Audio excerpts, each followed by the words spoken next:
Salam bahagia, salam guru penggerak. Perkenalkan, nama saya Sardiat, calon guru penggerak Angkatan 7 UPT SMK Negeri 1 Tanduk Kalua, Kabupaten Mamasa, Provinsi Sulawesi Barat. Kesimpulan pemikiran Ki Hajar Dewantara dan refleksi. Kesimpulan.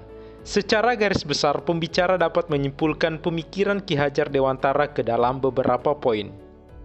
Yang pertama, dasar pendidikan Ki Hajar Dewantara adalah menuntun.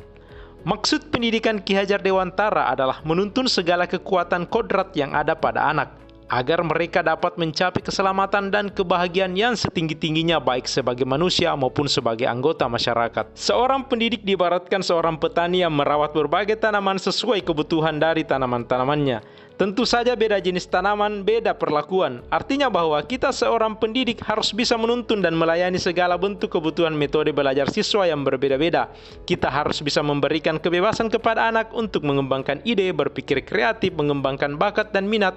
Tapi kebebasan itu bukan berarti kebebasan mutlak. Perlu tuntunan dan arahan dari guru supaya anak tidak kehilangan arah dan membahayakan dirinya dengan bekal nilai-nilai budi pekerti dan akhlak mulia. Seorang pendidik dalam menuntun seharusnya memberikan teladan atau ingarso sung tulodo, membangun semangat atau ingmadio mangun karso, dan memberikan dorongan tuturi handayani.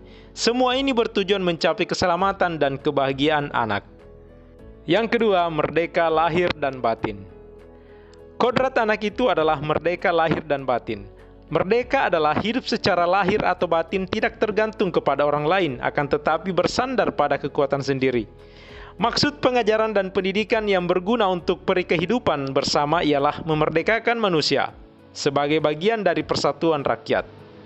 Kemerdekaan anak secara lahir dapat diperoleh dari pengajaran, sedangkan kemerdekaan batin dapat diperoleh dari pendidikan. Karena sejatinya pengajaran dan pendidikan tidak dapat dipisahkan. Pengajaran merupakan proses pendidikan dalam memberikan ilmu atau berfaedah untuk kecakapan hidup anak secara lahir dan batin. Sedangkan pendidikan memberikan tuntunan terhadap segala kekuatan kodrat yang dimiliki anak agar ia mampu mencapai keselamatan dan kebahagiaan yang setinggi-tingginya baik sebagai seorang manusia maupun sebagai anggota masyarakat. Yang ketiga, kodrat alam dan kodrat zaman. Ki Hajar Dewantara menjelaskan bahwa dasar pendidikan anak berhubungan dengan kodrat alam dan kodrat zaman. Kodrat alam berkaitan dengan sifat dan bentuk lingkungan di mana anak berada. Murid di Indonesia Barat tentu memiliki karakteristik dan sosiokultural yang berbeda dengan murid di Indonesia Tengah atau Indonesia Timur. Sedangkan kodrat zaman berkaitan dengan isi dan irama. Artinya bahwa setiap anak sudah membawa sifat atau karakternya masing-masing. Jadi sebagai seorang guru kita tidak bisa menghapus sifat dasarnya tadi. Yang bisa dilakukan adalah menunjukkan dan membimbing mereka agar muncul sifat-sifat baiknya menutupi sifat-sifat kurang baiknya. Kodrat zaman bisa juga diartikan bahwa kita sebagai seorang guru harus membekali keterampilan kepada siswa sesuai dengan zamannya, agar mereka bisa hidup, berkarya, dan menyesuaikan diri. Dalam konteks pembelajaran sekarang, sesuai dengan era digital 4.0. Yang keempat, budi pekerti. Budi pekerti juga harus menjadi bagian tak terpisahkan dari pendidikan dan pengajaran yang kita lakukan sebagai seorang guru. Guru harus senantiasa memberikan teladan yang baik bagi siswa-siswanya dalam mengembangkan budi pekerti. Kita juga bisa melakukan kegiatan-kegiatan pembiasaan di sekolah untuk menanamkan nilai-nilai budi pekerti dan akhlak mulia kepada anak. Budi pekerti atau watak atau karakter adalah bersatunya atau perpaduan harmonis antara gerak, pikiran, perasaan, dan kehendak atau kemauan sehingga menimbulkan tenaga atau semangat. Budi adalah pikiran, perasaan, kehendak atau kemauan, sedangkan pekerti adalah tenaga. Jadi, budi, cipta, rasa, dan karsa, sedangkan pekerti adalah tenaga, dapat menghasilkan keseimbangan, keselarasan hidup. Yang kelima, pendidikan yang berpihak pada anak. Kita sebagai seorang guru seyogyanya menghamba pada sang anak. Artinya, pendidikan itu harus berpihak atau berpusat pada anak atau murid, atau biasa disebut dengan student center.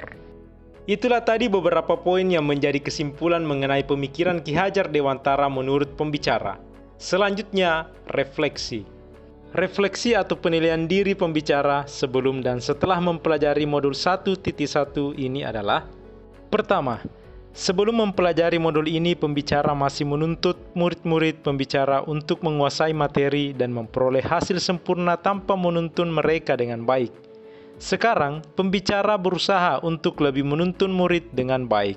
Yang kedua, dahulu pembicara memaksa murid untuk mematuhi tata tertib, bukannya memerdekakan mereka dalam belajar. Sekarang, pembicara berusaha untuk memerdekakan murid dengan beberapa cara, yaitu bersama-sama menyusun komitmen belajar, menyelipkan permainan atau ice break dalam pembelajaran. Yang ketiga, dulu, dominan pembicara menggunakan metode ceramah yang mengarah pada pembelajaran teacher center atau pembelajaran berpusat pada guru.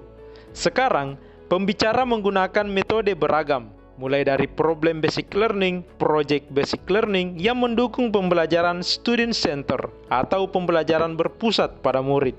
Yang keempat, dulu pembicara berfokus pada hasil mencapai KKM semaksimal mungkin dan penguasaan materi sebanyak mungkin. Sekarang, pembicara berfokus pada proses, menuntun dan memerdekakan anak dalam pembelajaran serta menumbuh kembangkan karakter watak positif murid. Itulah kesimpulan dan refleksi yang bisa pembicara sampaikan.